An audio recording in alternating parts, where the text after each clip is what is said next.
Сәлем балалар. Бүгін қазақ тілінен екінші сабағымыз осы шақ деп аталады. Сабағымыздың мақсаты етістікті осы шақта қолдана аламын, мәтіннің тақырыбы мен негізгі ойын анықтаймын. Ереже: осы шақ етістіктер іс-әрекеттің қазір болып жатқанын білдіреді. Мысалы, көріп отыр, өсіп тұр. Осы шақ етістіктер не істеп отырмын, не істеп отырсың, не істеп отыр деген сұрақтарға жауап береді. Дәптерлеріңді ашып, сәуірдің 7-сі, осы шақ 7-ші жаттығу деп жазамыз. Жаттығу 80-ші бетте.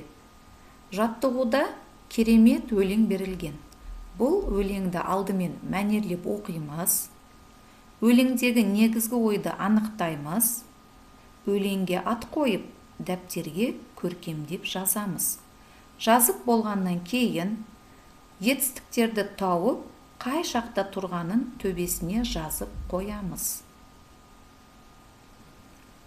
Үй жұмысы 10-шы жаттығу.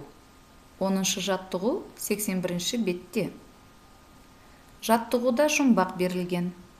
Жұмбақты оқимыз. Әдемілеп дәптерге жазамыз. Шешуін тауып, шешуін жазамыз. Жазып болғаннан кейін етістікті тауып, қай шақта, қай жақта тұрғанын жазамыз. Мысалы, тұр, осы шақ 3-ші жақта. Сау болыңдар балалар.